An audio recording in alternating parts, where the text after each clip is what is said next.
श्री शिवाय नमस्तभ्यम दोस्तों। भगवान शिव जी आपकी हर मनोकामना पूरी करें। तो सबसे पहले तो मेरी सभी माताओं बहनों को आने वाले करवा चौथ की ढेर सारी शुभकामनाएं। आप जीवन पर्यंत अपने पति की दीर्घायु के लिए करवा चौथ का व्रत करती रहें। इसी कामना के साथ आज का वीडियो हम शुरू करेंगे। दोस्तों, आज इस वीडियो में आपके साथ शेयर करने वाले हैं करवा चौथ की बिल्कुल सरलतम विधि। कम समय में कम सामान में हम कैसे करते हैं, आज इस वीडियो में आपको विस्तार से बतलाने वाले हैं। तो वीडियो को पूरा ध्यान से अंत तक देखिएगा, सुनिएगा। दोस्तों, वीडियो पसंद आ जाए तो वीडियो को छोटा सा एक लाइक कर दीजिएगा और अपने ही चैनल को जरूर से सब्सक्राइब कर दीजिएगा। देखिए दोस्तों, करवा चौथ का जो व्रत किया जाता है वो सुहाग के लिए किया जाता है। तो सबसे पहले आपको पूरे 16 श्रृंगार करने हैं और विधिवत तरीके से अच्छे से पूजा करनी है। तो सबसे पहले हम चौकी लगाने वाले स्थान को अच्छी तरह से साफ सुथरा कर लेंगे, पोंछ लेंगे, चौकी लगाएंगे। फिर चौकी पे लाल, पीला या गुलाबी रंग का साफ स्वच्छ कपड़ा बिछाएंगे। फिर उस चौकी में हमको गेहूं का आसन भी दे सकते हैं आप, अक्षत का आसन भी दे सकते हैं और पुष्प का भी आसन दे सकते हैं। तो दोस्तों, यहाँ पर मैंने गेहूं का आसन देके करवा माता की फोटो को विराजमान कर लिया है। इन्हीं फोटो पे जो है वो गणपति जी बने हैं। तो अलग से मैं यहाँ पर गणपति जी की मूर्ति नहीं रख रही हूँ या फोटो नहीं रख रही हूँ। हम यहीं पे साथ में गणेश जी की जो है वो पूजा कर लेंगे। अब फोटो के आजू बाजू भी हमको आसन देना है। तो मैंने यहाँ गेहूं का आसन दिया है। यहाँ दोनों साइड जो है वो अपने करवे को स्थापित करना है। तो यहाँ पर देखिए धातु का करवा है। हमारे यहाँ 2 करवे लिए जाते हैं। एक धातु का करवा होता है, शादी के बाद सबसे पहले करवा चौथ में मायके से सारे सामान के साथ ये करवा आता है। तो ये वही करवा है मेरा, और ये कांसे का करवा है। तो दोस्तों, यहाँ पर धातु का करवा लिया है मैंने। ये दोस्तों, पहले हम अपना एक करवा तैयार कर लेते हैं। आपके यहाँ करवे में जो भी भरा जाता है आप करवे में जो है वो भर सकते हैं। तो यहाँ पर पहले मैं इस करवे को अच्छी तरह से तैयार करूँगी। और यहाँ पर देखिए, सबसे पहले हमें करवे के जो कंठ होता है उसमें मौली लगानी होती है। कलश, करवा, इस तरह से कंठ ना कभी खाली नहीं रखना चाहिए। तो हम यहाँ पर इस तरह से मौली लगा लेंगे।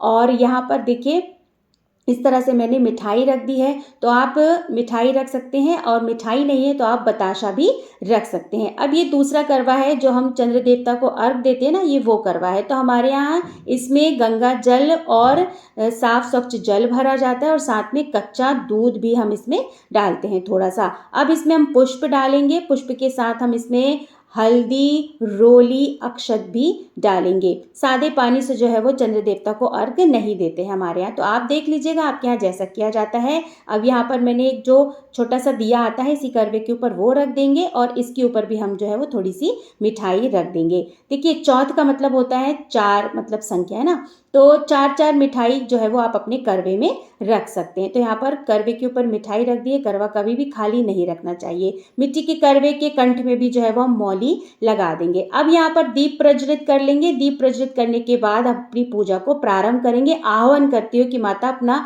स्थान जो है वो आप ग्रहण कीजिए, मैं पूजा आपकी प्रारंभ कर रही हूँ। इस तरह से भावपूर्ण आचमनी देंगे, स्नान कराएंगे, और अब यहाँ पर जो है वो अपने करवों को हम यहाँ पे स्थापित कर देंगे। दोस्तों, यहाँ पे सबसे सरलतम विधि मैंने बताई है। तो आप ऐसे ही जो है वो कम सामान में आसानी से पूजा कर सकते हैं। अब अपने दोनों करवों को यहाँ पर स्थापित कर देंगे। यहाँ पर देखिए, मैंने धातु वाला करवा भी रख दिया है, और यहाँ दूसरी साइड पे जो है वो हम मिट्टी वाला करवा भी रख देंगे। और इस करवे को स्थापित करने के बाद हम इसमें भी आचमन करेंगे और इनकी भी पूजा करेंगे। तो सबसे पहले हमें गणपति जी की पूजा करनी है, और फोटो में जितनी भी सुहागने बनी हैं करवा माता सबको अच्छी तरह से टीकेंगे, अपने करवे को भी अच्छी तरह से टीकेंगे। तो सबको यहाँ पर मैं टीक रही हूँ, साथ में हमें करवे को भी टीकना है, करवे की भी पूजा करनी है।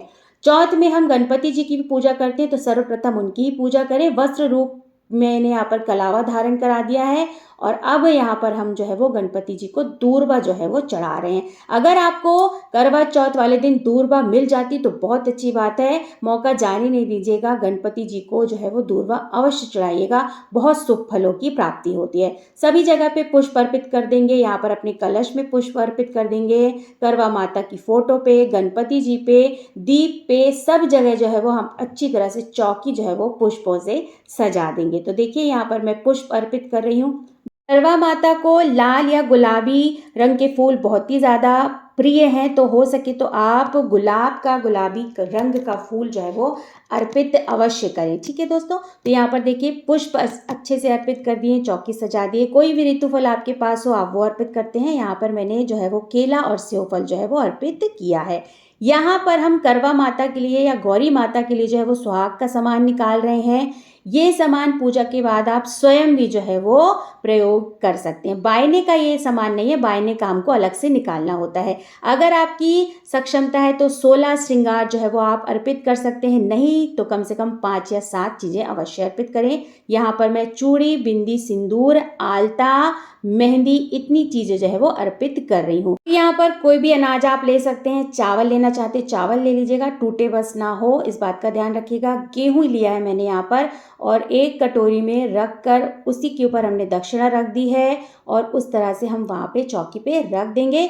कुछ भी कम बेसी होगी तो दक्षिणा से पूरी हो जाएगी। ठीक है दोस्तों, अब यहाँ पर जो सुहाग का सामान हमने अर्पित किया है चौथ माता को या गौरी जी को, तो उसका प्रयोग आप बाद में स्वयं भी कर सकते हैं। अब यहाँ पर करवा चौथ व्रत की कथा की पुस्तक भी हम साइड में रख देंगे। पुस्तक को भी हम टीक देंगे, पूज देंगे और साइड में ही रख लेंगे, क्योंकि अभी हमें कथा जो है वो सुननी है।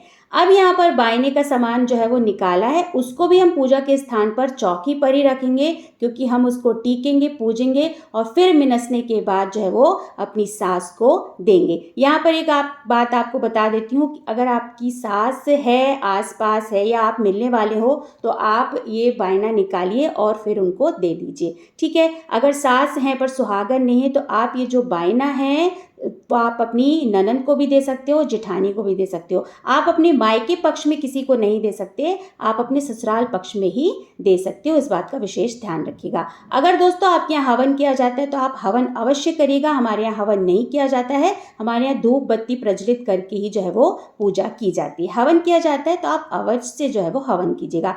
अपने सीधे हाथ में चावल के या गेहूं के कुछ दाने रखेंगे। यहाँ पर मैंने गेहूं के कुछ दाने रखे हैं। इसी गेहूं के दाने को अपने सीधे हाथ पे रखेंगे, पुष्प रखेंगे और हम कथा सुनेंगे, और फिर यही पुष्प और जो है वो गेहूं के दाने हैं अपने आंचल में बांध लेंगे, और जब चंद्र देवता को अर्घ्य देने जाएंगे तब हम यहाँ पे छीट देंगे, डाल देंगे। ठीक है, इस बात का विशेष ध्यान रखिएगा। अगर आपके यहाँ ऐसा किया जाता है तो आप अवश्य कीजिएगा। हमारे यहाँ ऐसा ही किया जाता है। यहाँ पर हमने दूसरा दिया तैयार करके आरती कर ली है। सबसे पहले हमें गणपति जी की आरती करनी है, फिर आप गौरी मैया की भी जो है वो आरती कर सकते हैं। देखिए दोस्तों, हमने आरती कर ली है।